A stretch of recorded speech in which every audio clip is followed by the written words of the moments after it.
Hi guys, thanks so much for watching the Socialife, the place to be for entrepreneurs with a purpose. So today I want to answer a question that I got about having too high of a fundraising goal. And of course, as fundraisers and nonprofit owners and entrepreneurs in general, we have big dreams and we have big goals, and so we don't ever want to leave money on the table or underestimate ourselves. So the question was, do you think $100,000 is too much for a startup fundraising goal? And the real answer to that is no, I don't think that $100,000 is too much for a fundraising goal. When it comes to creating a fundraising plan, there are a few things you want to keep in mind in order to keep your fundraising goal attainable and something that you can focus on, while you are fundraising. And I will tell you that one of the best things I've done even just recently is to revamp my fundraising plan. When you first come out, you are going to have certain ideas and thoughts, and you're learning along the way on how to raise funds. You have to kind of gauge your community. You have to understand who your audience is. You have to understand their limitations and what they're willing to give. And that does come with experience of running your nonprofit and just trying different things, like I say all the time. But today I have a few concrete tips for you to take away and start building your basic fundraising plan today. So tip number one is obviously to be realistic. Be realistic about what you honestly think that you can raise. So if you raised $15,000 last year, then maybe you could raise $30,000 this year. And maybe you would start with just doubling or tripling what you've already had, because you're able to look at the mechanism that you were able to raise that in the first place and then add on to that in order to raise double that amount. So try to look at it from the perspective of, what have I already raised? And if it's your first year, just as a word to the wise, like if it's your first year, don't worry about trying to, reach some fundraising goal that you've seen other organizations reach at, 10 years. You always have to remember where you are in your journey and where you are in your nonprofit, in building your brand. So don't try to compare yourself to other people. The first thing you really want to do is just make your own plan. Like, in what capacity can you actually raise funds? You have to know those things. And then you have to know where you can go to get those funds. Like, what individuals would you talk to? What does your purpose or your mission resonate? Are there organizations that already resonate with what you're doing and that might be willing to sponsor you? So try to look from a very small perspective to slowly broadening your reach to other people and other organizations that might want to sponsor your organization that maybe already work in the capacity that your nonprofit is operating. The second thing is that you want to focus on the results that you want to achieve. So you can have a major goal, and then you need to kind of work backwards from that major goal as to how you would get there. And you always want to keep that at the forefront. So anyone that's helping you, any type of help that you have in raising funds, you want all of you to be focused on the same goal. So when you're putting your plan together, the first thing you want to do is write up your major goal. If your major goal is $100,000, then write that up there. Then you have to work backwards to build that plan out as to how you're going to reach that $100,000 goal. That's the key to really making a strong fundraising plan, because you will see that as you start to really look through the numbers and how realistic this is, your past people who have given, your past events, things like that, you'll see the capacity of what you can actually bring in, and you might have to change your goal for this year. And that can be your ultimate goal of, like, I want to raise $100,000 at some point. But the most important thing is to really learn how to work backwards from that. My third tip is to look from the sponsor's perspective. So if you are asking for $1,000 from a sponsor, what are they going to get back from that? What is it that's going to make them feel like you have given major value, enough value for them to part with that $1,000? It can never just be like, I have this purpose and so they should give to me. It needs to be that you work on your end to show the value and to show what you can give to people from your organization and how you're going to move that forward, how you're going to move your purpose forward. So the onus is on you really to make sure that your donor understands how you're planning to use those funds and how they're going to make an impact on whatever it is that you're working on. So you want to make sure that you're very aware of your results.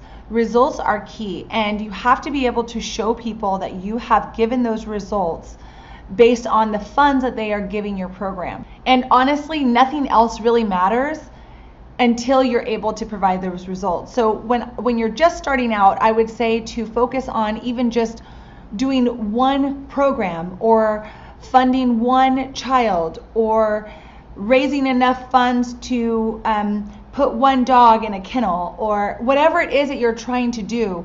Focus on bringing it down to the very bare minimum so that you can just start showing those results, because that will be the thing that will allow people to see that you are actually living out your purpose, and you're actually on this nonprofit journey, and you're planning to do this, you're going to make an impact. They want to see that impact. And that really is the most important piece of your organization and of everything that you're doing with fundraising.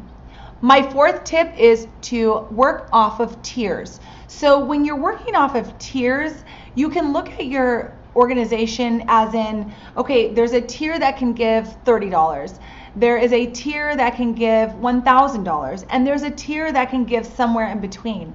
When you break down your funds and your fundraising plan into tiers, it allows you to see, like, what is the population that you're working with, who are the individuals that you're working with, and how much can most people, or would most people be willing to give you. And that changes year by year depending on the fluctuating results of your organization, or if you had a slow year that year, whatever the case. Those are the types of things that will affect whether people give and how much they will give. So you need to look at, maybe this is going to be a slower year for you. This might be your startup year. Maybe you don't have any results. So maybe you're going to start at asking for $20 a person, or you're going to start asking for $100 from people. Or maybe you had a great year last year and you had tons of results and you have lots of good stories, and you can really show your impact, and you can go out there and you can ask for $1,000, or you can apply for grants and you can ask for a certain amount. Now, my caveat with asking for grants and sponsorships is not to count those until they actually hit your bank account. And the reason for that is because people have to make a decision on your organization, and they're putting your organization up against many others. And so you want to make sure that you actually get selected for that grant or sponsorship without counting on those funds.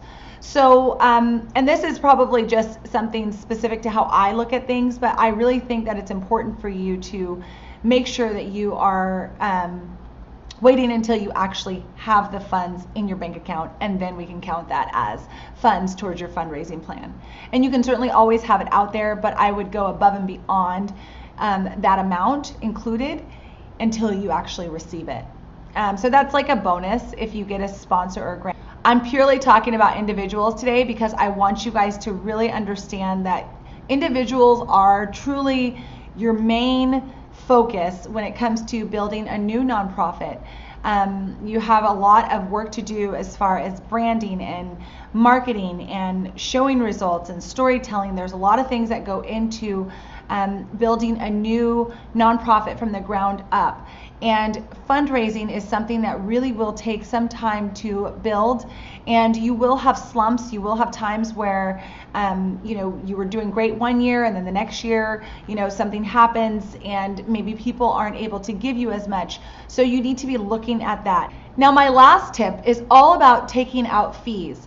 In order to make your nonprofit run, and in order to build out a fundraising plan that incorporates administration costs, whether that's paying yourself, whether it's paying for printing paper, or it's paying for a mailbox, or whichever, really those things need to be included at the very beginning. So if you've seen my video on how to create a budget, that will help you set up a budget. But when you look at your budget, you need to see how much really does go out for administration fees. Once you know that, then you need to add in the amount of fees that would need to come out of individual sponsorships, grants, anything like that would need to come out for your organization to actually keep running. Unless you build that in from the very beginning, which I did do that.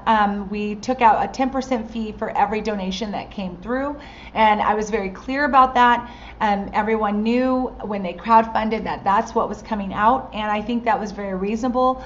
I think it'll be reasonable for your organization too, and I would not go above a 20% fee, and actually I would stay between the 10 to 15% for fees for your fundraising plan. You'll need to sit down with your board and figure out what a fair amount to pull out for fees would be for your organization. And then also try to look at how other organizations get their funds and their fees. Some people roll it all into just one big donation. Some people actually ask for admin fees, and other people actually take out a percentage to any funds that come into their program. So you'll want to really look at how you want to set up your fundraising in order for your organization to be able to sustain itself. Now that's just a very basic overview of how to start creating a fundraising plan.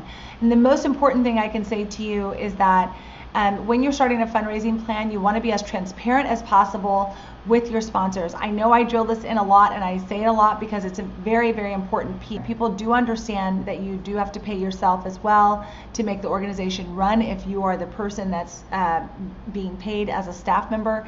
But really you want to keep in mind that transparency and trust are the most important things that you have to stand on when you're starting a new nonprofit.